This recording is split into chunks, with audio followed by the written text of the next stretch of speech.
So let's talk about a fairly common trope in the comic book world, legacy characters. A legacy character is whenever a newer character takes on the title and appearance of another after they have died or retired in order to preserve their legacy. Some well-known examples in comics would be when Wally West took on the title of Flash after Barry Allen died, Dick Grayson became Batman after Bruce Wayne seemingly died, Bucky Barnes and Sam Wilson both took on the title of Captain America after Steve Rogers died and then retired respectively, long story, and Scott Lang took on the title of Ant-Man after Hank Pym abandoned it to become the Yellow Jacket. And then the Scientific Adventure. And then the Wasp. And now Ultron, kind of. Hank Pym has a weird history. But starting in 2011 with the introduction of Miles Morales in Ultimate Fallout No. 4, legacy characters started to take on a different and much needed direction by including more diversity within these legacy roles. The aforementioned Miles Morales is the first Afro-Latino person to take on a major legacy title in the form of Spider-Man. An alternate universe at first, but later integrated into the main continuity in 2015. The success of Miles would inspire a new wave of legacy characters that would push this diversity in a revamped movement known as Marvel Now. These legacy characters would include fan favorites inheriting new roles, such as the aforementioned Sam Wilson becoming Captain America, the first African American to inherit the title, and Amadeus Cho becoming the first Korean American Hulk. It would also introduce new characters such as Riri Williams, who would become Ironheart, the first African American woman to take on Iron Man's role.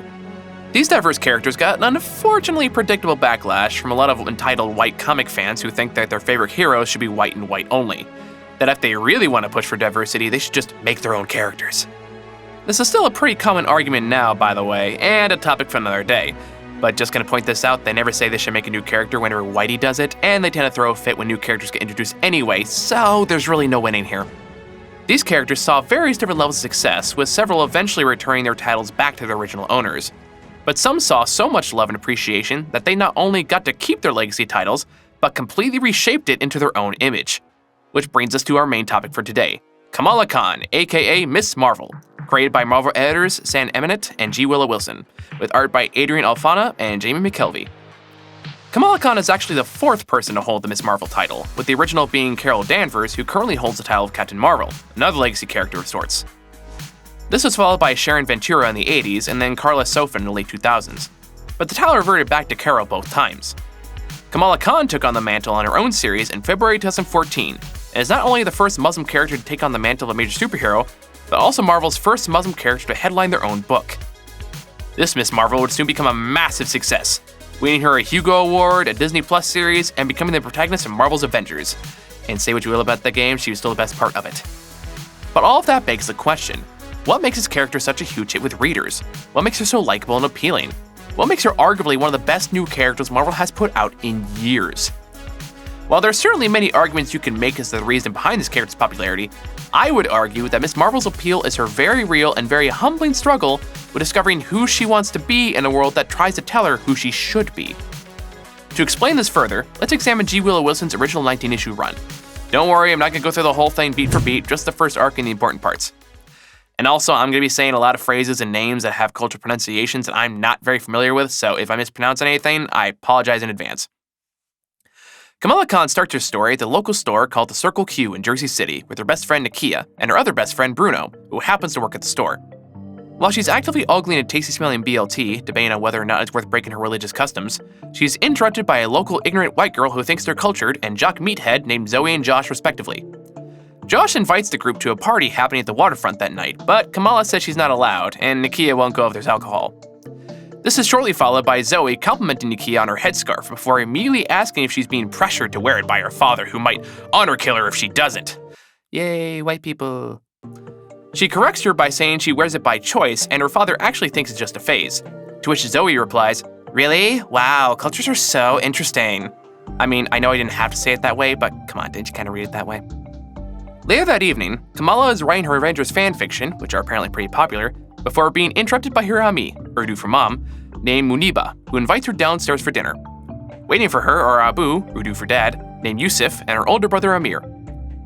Amir is a devout Muslim who seems to be practicing prayer and other religious practices whenever possible, much to the annoyance of Abu, who seems to be favoring a more practical approach, and thinks he's doing it just to avoid looking for a job.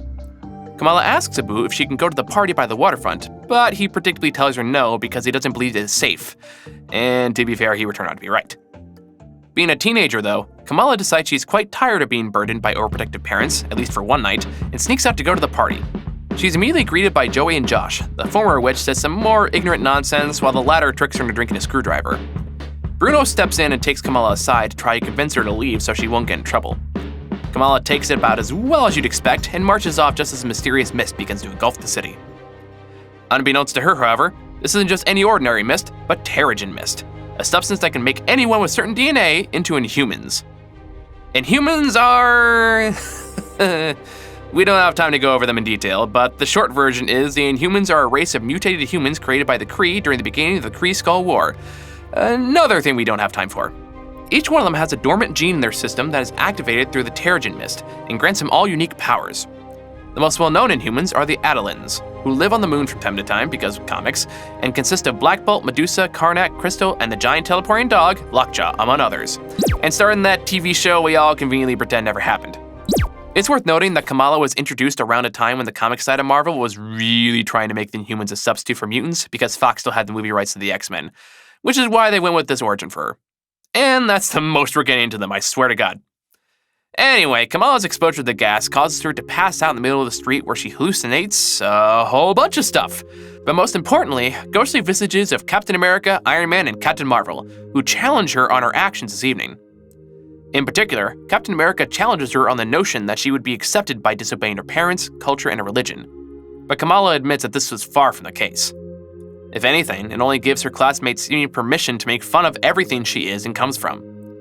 Because if she doesn't respect any of it, why should they? But at the same time, she's also been raised in America, in Jersey City, and she doesn't want to be just defined by where her family is from and the culture she was raised on.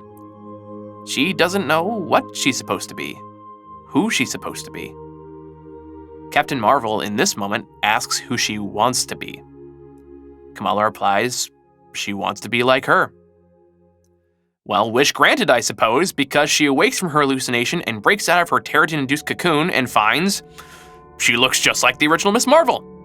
Not quite what she had in mind, but that's currently the least of her problems, as she's finding that her body can now stretch and morph in ways that she can't control. She manages to revert back to her normal self and tries to take stock of exactly what's happening, but her thought process is interrupted by the appearance of Zoe and Josh. This causes Kamala to instinctively transform back into her Miss Marvel appearance in a way she describes as like a fake smile. As soon as Zoe shows up, I feel uncomfortable, like I have to be someone else, someone cool. But instead, I feel small. And at that last thought, Kamala also makes the discovery that she can also shrink down to Ant-Man level proportions. Things escalate quickly, though, as a drunken argument between the two results in Zoe falling into the water.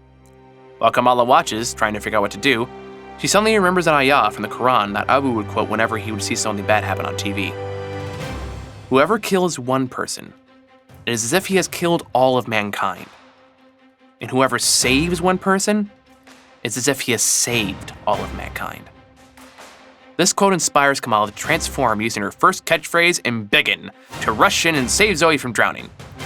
Sidebar, the inclusion of the Simpson-created word in this series actually inspired the people at Meyer-Webster to officially add the word to the dictionary. Just a fun fact for you. While she's saving Zoe, she expands on her father's quote, stating, "No matter how bad things get, there are always people who rush in to help. And according to my dad, they are blessed." She races off shortly after and reflects on the events of that night. She notes that being someone else isn't as liberating as she thought it would be. It's simply exhausting. The hair she admires gets in her face, the boots are uncomfortable, the leotard gives an epic wedgie. None of it was what she thought it would be. None of it makes her happy. Maybe there's more to this than just a costume. She makes her way home while she contemplates this and manages to sneak back into her room, thankfully transforming back into her normal self in doing so. Or perhaps sneak is the wrong word, as she is immediately caught by her brother, followed shortly by her parents, who knew she'd been gone the whole time because Bruno called them. She managed to get off of some light grounding before being left to process what's happening to her. The following day, news of Kamala's Miss Marvel antics starts spraying across Jersey City, which leaves her, naturally, a little freaked out, and she begins to actively research her new condition of polymorphing. She's interrupted by her brother, however, who takes her to the Sheikh Abdullah Saturday Youth Lecture. Not that she really wants to go, since it's mostly sexual abstinence talk, but it does give her an opportunity to talk to Nakia about what happened last night. However, Nakia doesn't quite seem to be picking up on what Kamala is trying to say, and she ends up unintentionally alienating her just as they arrive at Circle Q, at which point she abruptly leaves. After struggling with her power some more at school the next day, She walks to the Circle Q to talk to Bruno about the party, but finds that he's in the middle of being robbed. She tries to call 911, but her phone battery is dead, so she decides to finally try out new powers in a more traditional sense. Unfortunately for both Kamala and Bruno, however, the robber turns out to be Bruno's brother, who just wants some cash at the register for someone called the Inventor. Before Bruno's brother can elaborate further, Kamala smashes through the door, disguised as Captain Marvel, and grabs the thief with her big hand. For the first time, she's feeling pretty good about this whole thing, like she finally feels big enough to fit into the role she's always wanted. But her concentration is quickly broken when Bruno's brother shoots her in the stomach. The brother quickly escapes while Bruno tries to help the injured hero. She reverts back to her original form, revealing her true identity to Bruno in the process. He reacts pretty predictably, but that's not the only surprise for the two of them, as it also turns out that Kamala also has a healing factor, and the bullet wound is already healed. But it already has clear limitations, as her attempts to shape it back into Carol Danvers results in immediate pain. With the cops on their way, Kamala thinks quickly and slaps together a disguise to rival that of the bombastic Bagman, and manages to convince the cops, who look like they're pretty over this already, that she is the new Miss Marvel. Once the cops leave, Bruno tells Kamala about his brother and the so-called Inventor, and she convinces him to let her help. Bruno's pretty reluctant at first, but eventually agrees, and the two immediately begin working on a costume. She runs home to grab a burkini from her extremely reluctant and suspicious mother before heading off to the suspected location of Bruno's brother and, with any luck, the Inventor. She makes quick work of the young teens and finally decides to claim the title Miss Marvel for herself, reasoning that maybe the name belongs to anyone with the courage to fight. And thus she enters the abandoned home and makes short, but panicky, work of the robotic bugs hidden inside. The rescue mission seems to be going well. That is, until she runs into the Inventor's head boy in charge, who quickly overwhelms Miss Marvel with the robots. This forces her to make a hasty retreat and race home to heal. She patches out on the kitchen table after eating what looks to be the entire contents of their fridge, before being rudely awoken by her parents. Her Ami is more than a little pissed, but her Abu decides to try a calmer approach, and sits down to talk with her. Kamala admits she went out in a disguise to help someone, but that there isn't reason to worry. Abu responds by explaining that he knows that young girls her age are pressured to be things they are not, do things they don't want to do. And he doesn't want that for her. He continues by asking Kamala if she knows why she was given that name. Kamala responds in frustration, lamenting that it's weird compared to her more normal-sounding peers. But Abu explains that Kamala is a special name, because it means perfection in Arabic. Perfect because she came into their lives after being told they can never have another child. Perfect because to them, she was the miracle that made their lives better. He ends his talk by telling her that you don't have to be someone else to impress anybody. You are perfect just the way you are.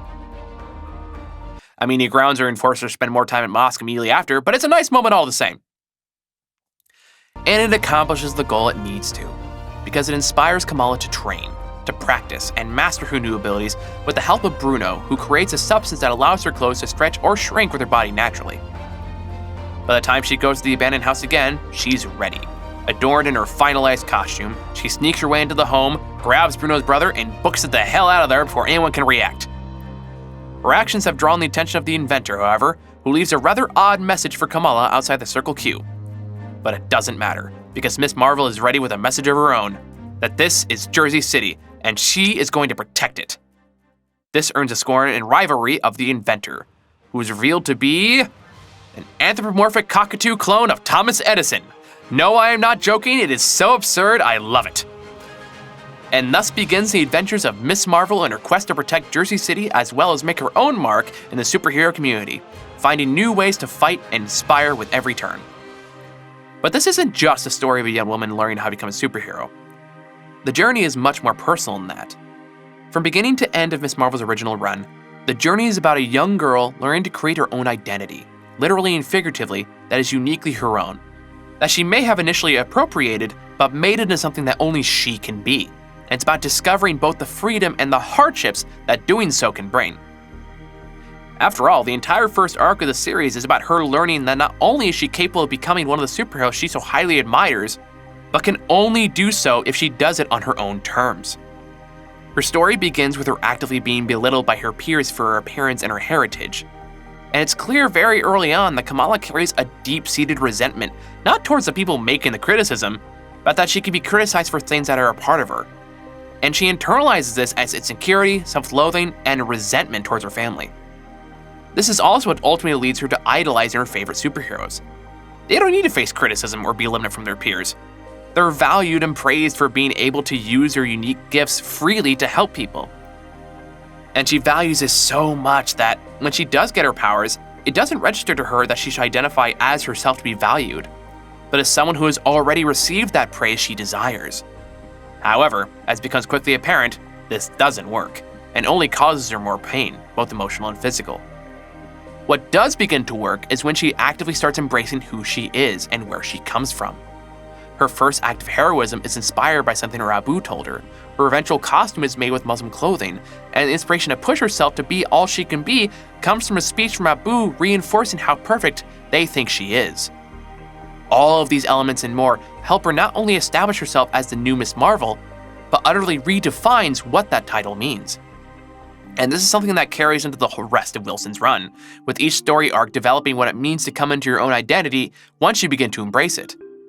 In fact, a wrinkle is added when Kamala is told that her new powers also make her a member of the Inhumans, and she's suddenly thrust into their world and heritage as well.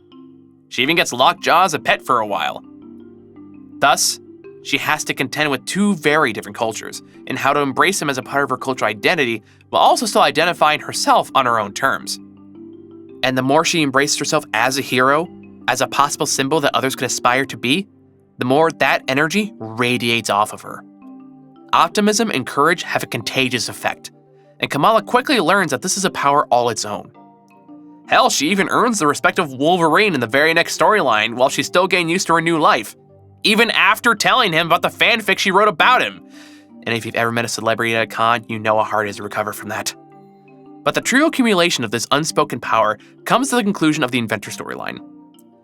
Through various investigations with the new sidekick Lockjaw, Kamala learns that the Inventor is creating an army of giant robots literally powered by comatose bodies of teenagers who were reported missing. When she goes to bust up the Inventor's operation, much to her surprise, she discovers that the teenagers are actually there by choice. They justify their choice by explaining that they see themselves as parasites in an overpopulated, dying world. That at least this way, they can serve the greater good.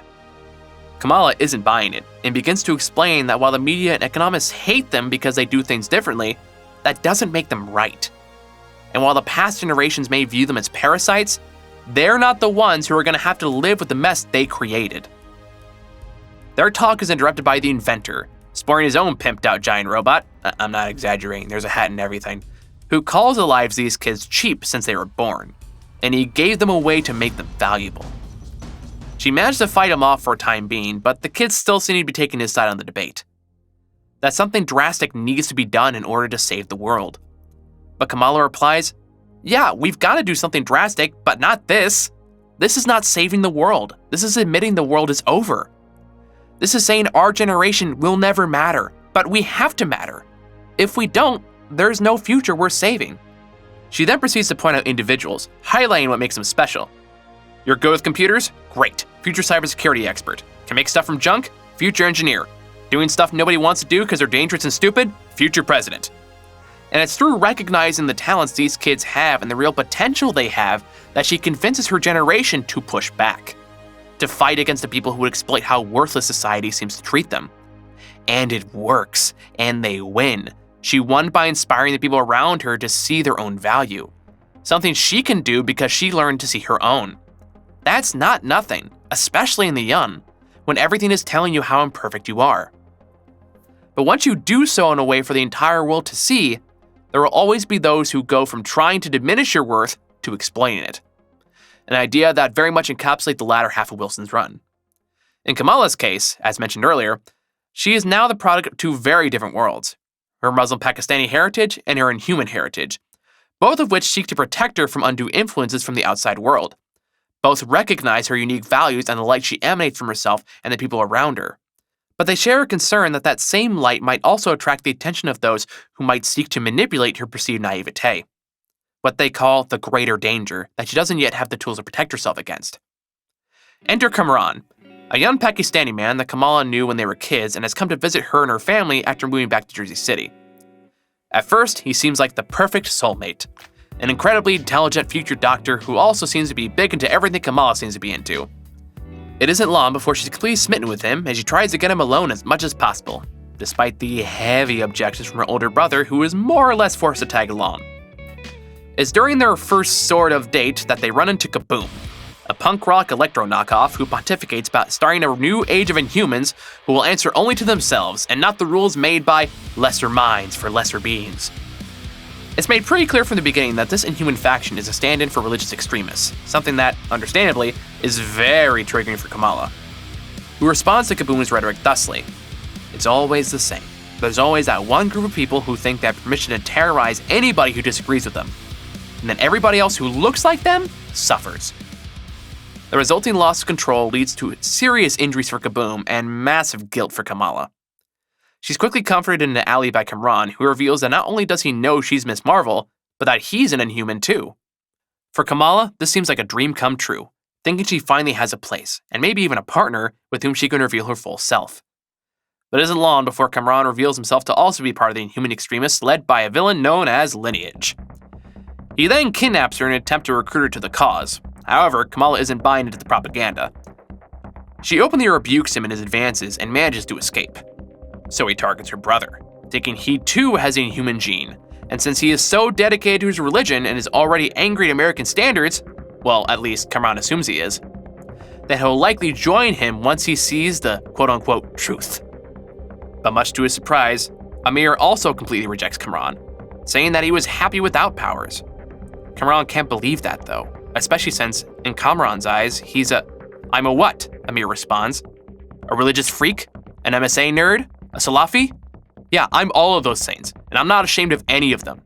And if you think that means you can take advantage of my sister, that I'll blame her for whatever happened between you, while you sashay off into the sunset because you're a guy and nothing is ever your fault, well, my brother, you are incorrect.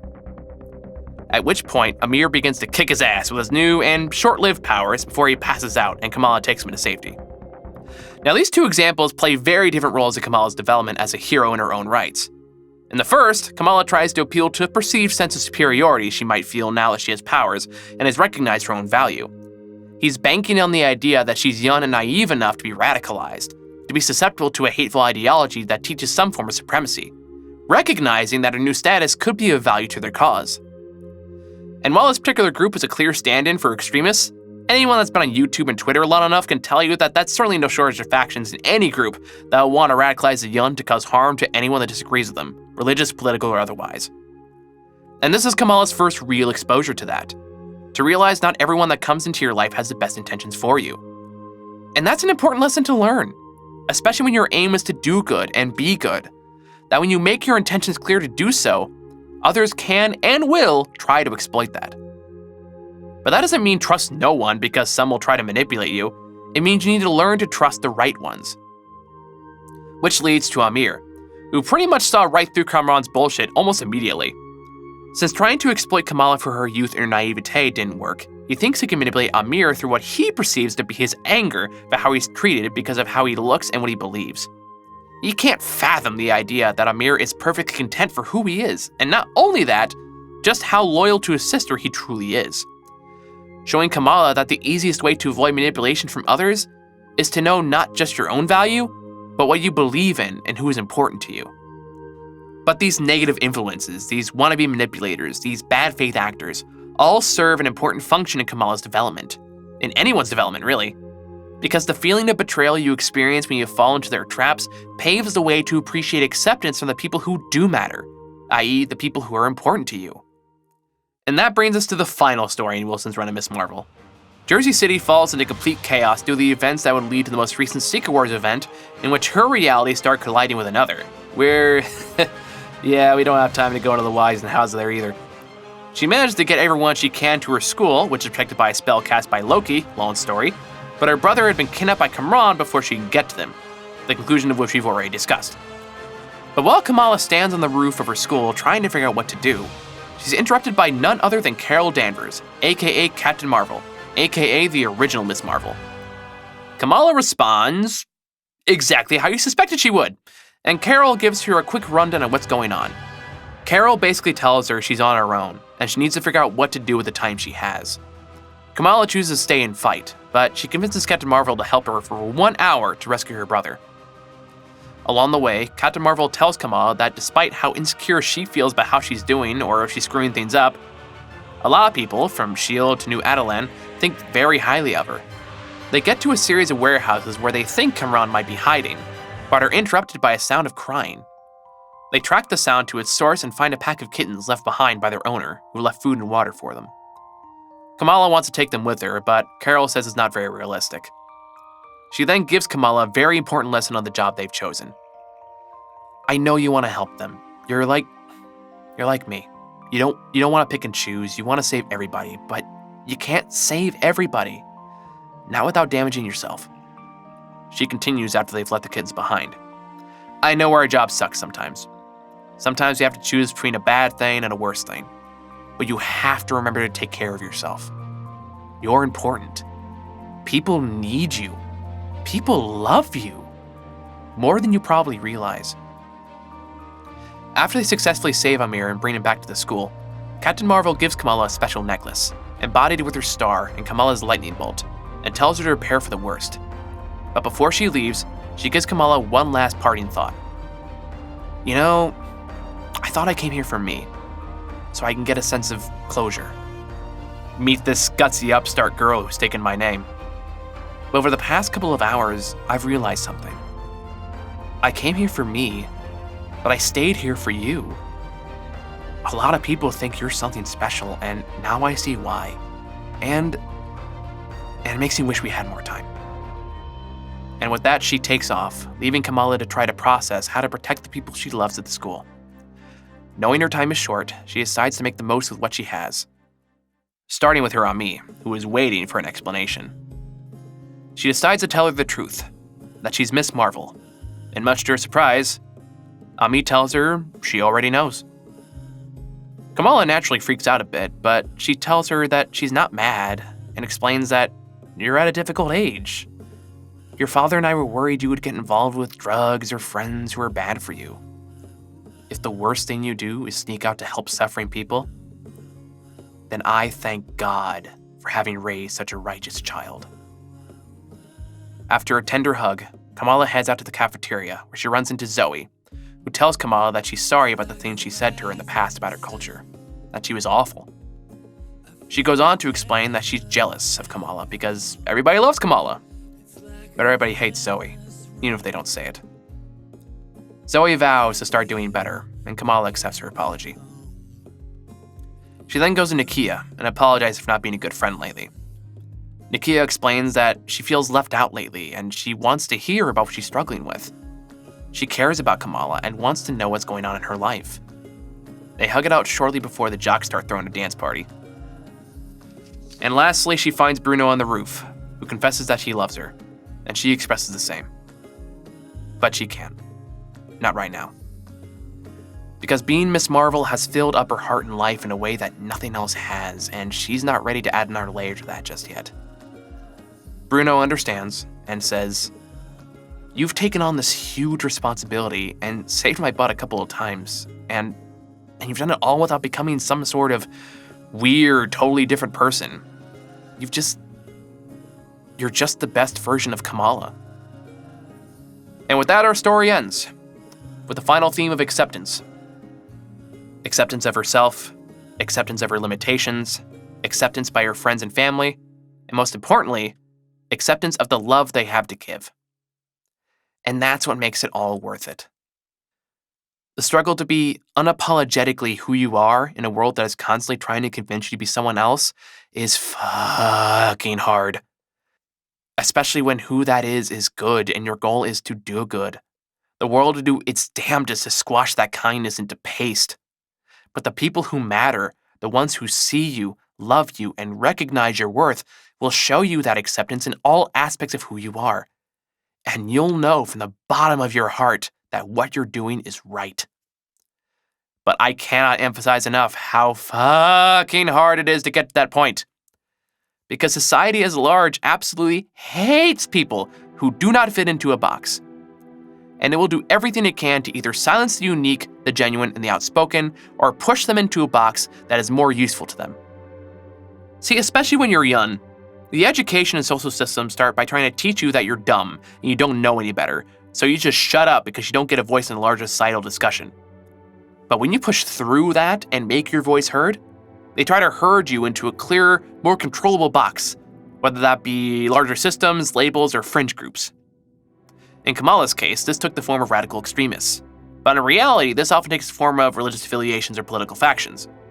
And while being a part of these groups isn't inherently bad on its own merit, apart from extremists, it can be a problem when you lose your ability to think for yourself within that group. And going through all of that is a natural part of life, and it is so easy to lose what makes you special in the mess of it. But if you don't lose that spark, if you maintain your authenticity, people will see that and be drawn to it. And the people who matter the most will be drawn to that and love you so goddamn much for it, in ways you might not even be prepared for. In time, that love will help you see it within yourself, to see it through the shadows of doubt and insecurities that come from how much life tries to put out that spark.